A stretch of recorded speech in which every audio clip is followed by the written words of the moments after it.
Bonjour tout le monde, ici Steve Tremblay, directement du salon de gaming de Monsieur Smith, et voici mon avis sur le jeu d'action Travis Strikes Again, No More Heroes. Time to play ball. Take one more step, and you're dead. You wanna play? Let's play. Jeu d'action complètement déjanté, issu de l'imaginaire de Suda51, le créateur, entre autres, de Killer 7, que j'avais adoré. C'est vraiment particulier, un jeu apparu à l'origine sur GameCube, et aussi, bien évidemment, les No More Heroes, et plusieurs jeux du genre. Je pense, entre autres, aussi, c'est Shadow of the Dam, qui avait été fait aussi par l'excellent Suda51. Et un jeu particulier. Bref.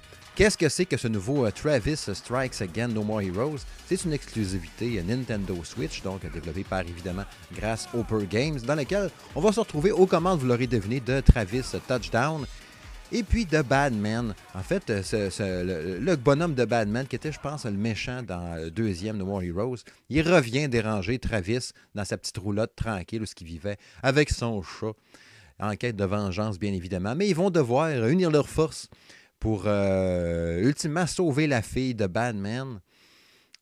Puis c'est ça. Mais c'est très particulier parce que la façon qu'ils vont arriver à leur fin, c'est qu'il va falloir jouer un jeu vidéo sur la console la Death Drive MK2, genre de console de jeux vidéo bien bizarre. D'ailleurs, ce qui frappe dans ce jeu-là, c'est l'humour, lié à toute l'industrie du jeu vidéo en général, le journalisme, les développeurs, les éditeurs. Il y a beaucoup de petits points, de petits messages, on dirait que Suda51 veut passer à travers le jeu.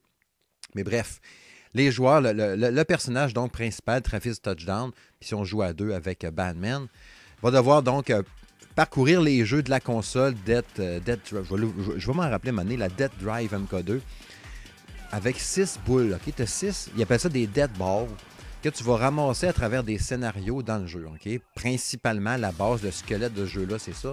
Tu as des scénarios que c'est simplement, en fait, un jeu text-based. C'est juste de la lecture que tu vas lire d'un écran vert. La musique est super bonne, d'ailleurs, par exemple, dans ces petites portions-là de scénario, où on va t'expliquer qu'est-ce qui arrive. Mettons, Travis est parti en moto, il est débarqué à l'hôtel. Puis là, l'hôtel, il est venu le voir, son ami Kamui. Puis là, il a dit, viens me voir, on va se battre. Oh non, puis là, on s'en va à telle place. Là, ça marque à suivre. Mais tout le long, c'est juste peser sur A pour lire une histoire. Je vous dirais que les premières fois que tu vas lire l'histoire pour avancer, tu la lis. Mais rendu à peu près à moitié du jeu, tu fais juste skip. Je m'en sac l'histoire. Je veux juste avoir ma petite boule, la Dead Ball, que je vais pouvoir mettre dans la console, la Dead Drive MK2. Puis après ça, aller faire la prochaine mission. Donc, ces 6 balles-là que tu vas ramasser vont te donner accès, dans le fond, au prochain tableau, au prochain niveau du jeu, qui est en fait, à chaque fois, un nouveau jeu en tant que tel dans le jeu. Bizarre, hein? En fait, Travis Strike Again, c'est un jeu vidéo qui regroupe plein de petits jeux différents, les 6-7 jeux que tu vas avoir accès avec la petite boule, c'est dur à expliquer, mais dans lequel, là-dedans, principalement, c'est un combat à l'épée avec ton genre d'épée laser fait avec un fluorescent, puis Batman au bat de baseball. Puis tu vas avoir un petit coup, un bouton pour frapper, petites attaques, les grosses attaques, un bouton pour sauter, puis un bouton pour esquiver. D'ailleurs, le bouton pour esquiver est probablement le plus gros défaut de ce jeu-là. Parce que tu vas affronter des dizaines et des dizaines d'ennemis qui vont se garrocher sur toi comme un aimant, comme un caca au soleil avec une mouche. Ils vont tous se garrocher sur toi. Tu peux frapper en mongol puis tout sur les bonhommes. Mais à un moment donné, il y en a tellement, il faut que tu évites. Il y a des bonhommes qui sont vraiment forts. Tu peux te faire tuer des fois par un ennemi vraiment cheapo, mais il va te tuer one shot. Ou un petit bonhomme, même pas un gros boss, là. Un petit qui a un bouclier, qui est bien chiant ou qui se bat un peu, va pouvoir te tuer puis ça va finir là. T'sais. Mais le plus gros défaut, comme je disais, c'est le fait de ne pas être capable d'éviter les coups vraiment efficacement. Quand tu payes sur le bouton pour éviter, de mémoire, c'est le bouton A. Il y a comme un délai, une fraction de seconde entre le mouvement d'éviter les coups. Fait que bien souvent, tu manges tous les coups. Si tu évites le coup vraiment d'avance, ben l'ennemi, anyway, il n'a pas eu le temps de donner son coup pour te frapper. Fait que le bouton pour éviter ne sert pas vraiment de quoi. Fait que tu te ramasses bien souvent que tu frappes, tu essaies de te sauver en sautant, puis oui, en faisant des roulades pour éviter, aussi bien que possible, autant que possible. Mais ça ne marche pas super bien. Fait que ça, c'est vraiment de valeur parce que bien souvent, c'est faussement difficile à cause de ça. Fort heureusement, ce qui vient ajouter un peu de souplesse ou d'aisance ou de plaisir, parce que le jeu est quand même le fun, il faut le dire, c'est des attaques spéciales. Tout le long, tu vas débloquer des genres de magie ou de grosses attaques que tu vas pouvoir utiliser avec la croix directionnelle ou les boutons directionnels sur la Switch. Genre la force là, qui va propulser les ennemis au loin, lancer des éclairs, dropper une bombe. Je sais pas, une sticky bomb là, qui va aller coller après l'ennemi puis exploser. Ça, c'est super fort, c'est très utile. Lancer un genre de rayon, un cercle vert qui va t'en donner de l'énergie. Tu vas avoir des attaques aussi. Ben, d'ailleurs, ces attaques-là que tu vas pouvoir avoir sur toi, tu vas les choisir, tu en portes 4. Puis quand tu vas jouer à 2, ton ami qui va jouer avec toi en local, hein, c'est pas en ligne, va pouvoir choisir lui aussi 4 attaques spéciales qu'il va mettre sur sa croix directionnelle. Ces attaques-là, tu vas les débloquer tout le long dans le jeu d'ailleurs. Puis, mettons que moi, j'ai choisi l'attaque, mettons la frappe aérienne d'une grosse bombe qui va tomber du ciel pour faire exploser la zone. Mais mon ami qui joue avec moi, lui, ne pourra pas la prendre parce qu'elle est déjà utilisée par mon personnage. Fait qu'il faut que tu choisisses un peu. Des fois, tu vas avoir un bonhomme qui va être plus défensif, l'autre plus attaque, ou plus genre, moi, je vais nous guérir toute la gang, puis je vais faire des attaques de cercle. Toi, tu vas faire plus des attaques de loin. Tu sais, fait que le jeu en équipe est vraiment super le fun. Je pense que le gros trip de ce jeu-là, c'est de jouer à 2 parce que tout seul, c'est assez difficile quand même. Puis je vous dirais que la courbe de progression est assez raide. Les premiers niveaux, là, la première moitié du jeu, ça se fait super bien. Rendu 5e niveau, 6e, ça vient vraiment tough. Puis même, je vous dirais, dans le dernier droit, on est allé, entre autres, je pense à la mission ce qui dit la CIA. Le jeu ressemble beaucoup à un Gauntlet. Tu sais, vous pensez, le bon vieux jeu, dans le temps, je vais vous mettre des images de Gauntlet, là, ça. Ouais. Vu de haut, tu vois vraiment juste la tête avec les deux épaules, puis là, tu frappes. Là. Mais là, il y a plein d'ennemis qui se garochent sur toi, comme dans le temps, comme dans ce genre de jeu-là. Mais il y en a tellement, il y en a beaucoup. Puis il y a un genre de système de puzzle que si tu touches à une pastille jaune, tu es téléporté au début du bout de tableau, tu as plein d'ennemis qui se garochent sur toi, tu peux crever là. Mais là, quand tu réussis à descendre en bas de cette patente-là, tu te rends compte à un moment donné, OK, il y a 1 scène, 2 scènes, 3 scènes, 4 scènes, probablement qu'il y a un ordre là-dedans. Parce qu'à travers le jeu, puis à travers toutes les portions de jeu différents qu'il y a à travers les tableaux de Travis Strikes Again, il y a tout le temps un petit aspect puzzle. Ben, pas tout le temps, mais il y a souvent un petit aspect puzzle. Comment battre un ennemi efficacement, comment pouvoir aller monter d'une place à une autre. Il y a un tableau, entre autres, et dans la forêt. On dirait la forêt dans Donkey Kong Country avec ses passerelles puis tout. Mais pour te déplacer d'une place à l'autre, c'est en rebondissant sur un gros bang géant au chocolat. Des fois, tu vas te ramasser dans un manoir qui rappelle un peu Resident Evil. Il y a plein de clins d'œil comme ça qui rappellent plein de jeux de l'époque. Il y a un bout de tu te ramasses d'ailleurs d'un vieux jeu je parlais tantôt de Shadow, Patent of the Dead, là, Shadow of the Damned, c'est ça? Le jeu de Suda 51, en tout cas. Tu te ramasses comme dans son monde à lui, on est dans ce jeu-là, mais comme à l'envers. C'est bien bizarre. Il y a plein de nouvelles idées apportées à chaque tableau qui est chaque nouveau jeu à chaque fois que tu vas faire dans la compilation de jeux que tu retrouves dans la console Dead Drive MK2. Puis il y en a qui sont tripants, puis d'autres qui sont plus ennuyants, répétitifs. J'en pense en un, entre autres. Je pense que c'est dans le 2e tableau. Le jeu, c'était comme une ville vue de haut avec des cas. Tu suivais les meurtres de tueurs en série.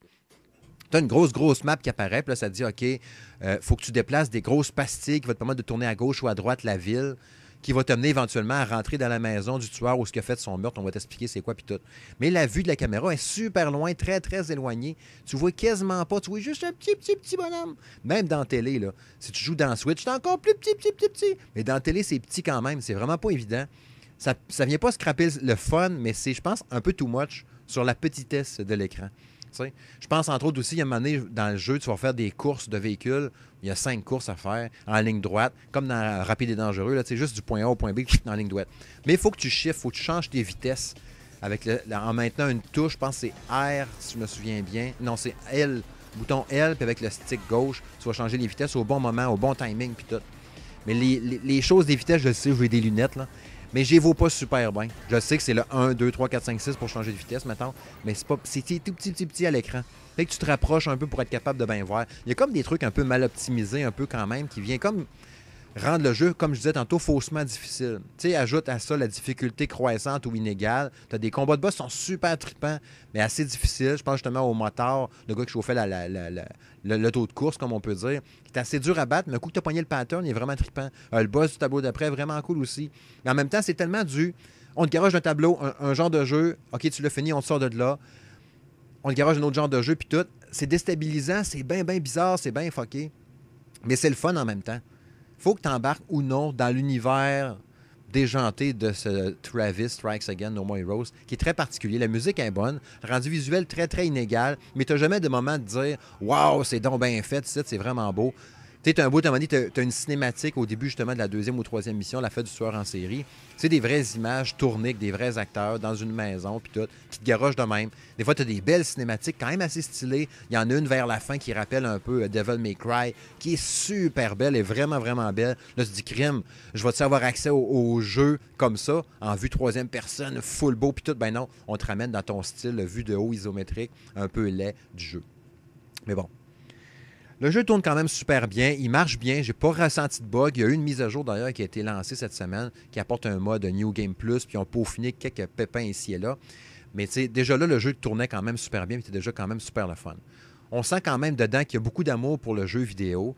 Je pense entre autres évidemment à la scène indépendante. Quand tu reviens, tu as fini une mission, tu as fini un jeu qu'il y a dedans, un des jeux que tu peux faire. D'ailleurs, tu peux y retourner autant que tu veux. C'est bon d'aller farmer à un moment donné parce que tu as de l'XP à monter, ça te gagne de la puissance puis de l'énergie. Fait que c'est quand même bon parce qu'il y a des combats, des fois, que c'est assez difficile. T'es mieux de la refaire, des fois, un vieux tableau par gagner, monter ton expérience un peu, puis être un peu plus fort, puis y aller après, tu sais.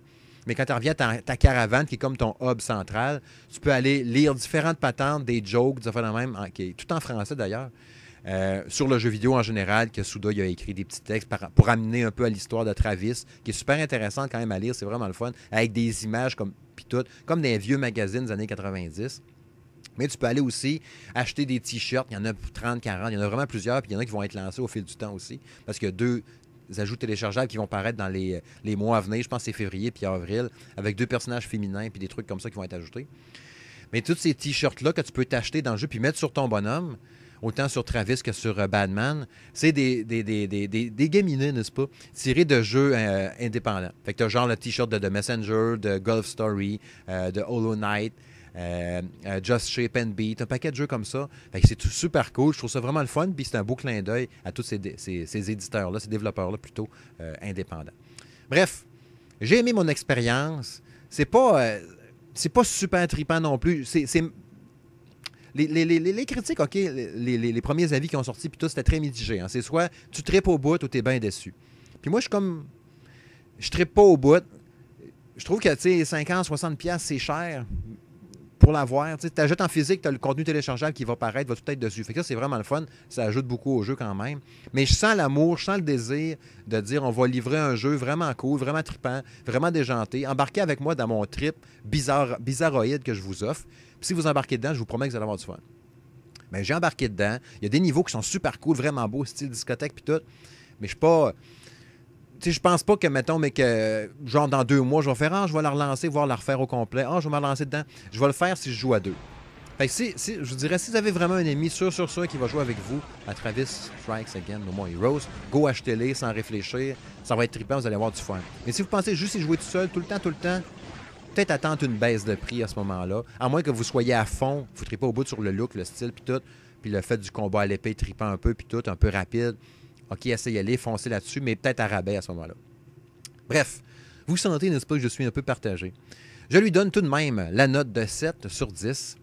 Il a presque fait 6.5, mais je me dis, non, c'est quand même trippant. Puis depuis que j'y joue, tu sais, c'est un 10-11 heures pour le finir.